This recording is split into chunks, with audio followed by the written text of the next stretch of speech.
Hello दोस्तों, आज हम बात करने वाले हैं इतिहास की एक ऐसी लड़ाई के बारे में जो एक पल के लिए लड़ी गई थी। क्या आप जानते हैं राजस्थान की दो रियासतों के बीच एक तरबूज के लिए हो गई थी लड़ाई, जिसे इतिहास में मतीरे की राड़ के नाम से जाना जाता है। आज के इस वीडियो में हम राजस्थान की दो रियासतों बीकानेर और नागौर के बीच हुई तरबूज की लड़ाई के बारे में जानेंगे, जिसे इतिहास में मतीरे की राड़ के नाम से जाना जाता है।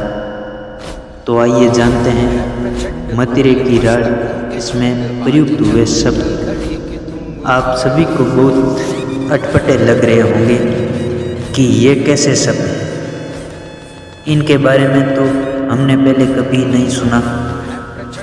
तो बता दें कि ये राजस्थानी शब्द हैं जिसमें मतीरे का अर्थ होता है तरबूज और राड़ का अर्थ होता है लड़ाई। इस प्रकार से मतीरे की राड़ का शाब्दिक अर्थ हुआ तरबूज की लड़ाई।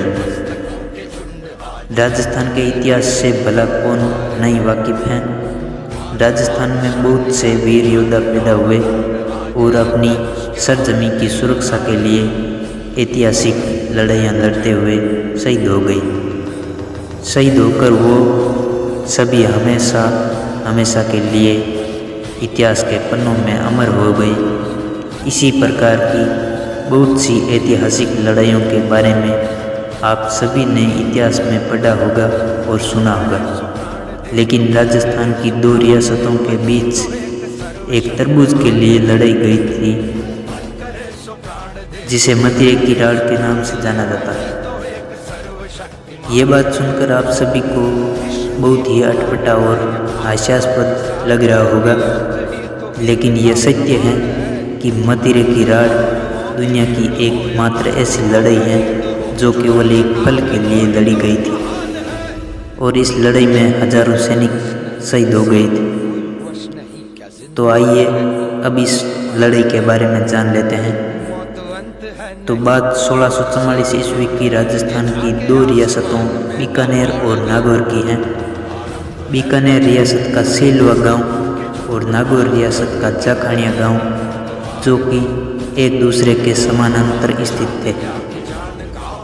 ये दोनों गांव बीकानेर रियासत और नागौर रियासत की अंतिम सीमा थी। मामला ये हुआ कि एक मतीरे यानी कि तरबूज की बेल बीकानेर रियासत की सीमा में उगी, लेकिन फैल गई नागौर की सीमा में।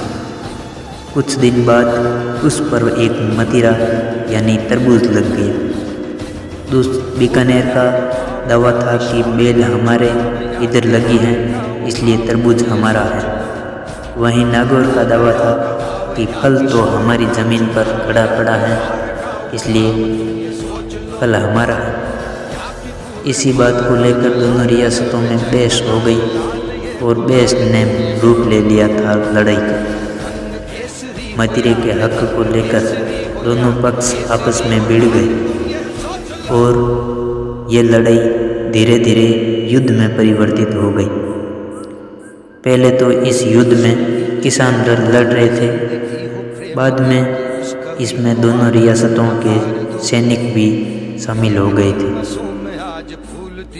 इस युद्ध में बीकानेर की सेना का नेतृत्व रामचंद्र मुखिया ने किया था और नागौर की सेना का नेतृत्व सिंघवी सुकमल ने किया था। उस समय ये दोनों ही रियासतें मुगल साम्राज्य के अधीन थी।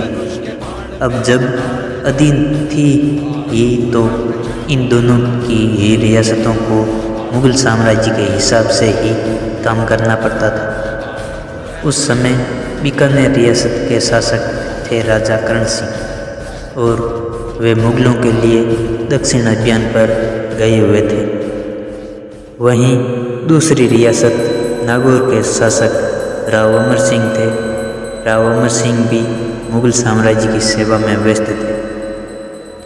मामले की जानकारी मिलते ही राव अमर सिंह ने आगरा लौटते ही बादशाह से इसकी शिकायत की। वहीं राजा करण सिंह ने सलावत खां बख्शी को एक पत्र लिखा और बीकानेर की पैरवी करने को कहा, लेकिन मामला मुगल दरबार में चलता उससे पहले ही दोनों रियासतों में युद्ध हो गया और इस युद्ध में कई सैनिक शहीद हो गए। अंततः युद्ध में नागौर की हार हुई और युद्ध समाप्त हुआ। इस प्रकार से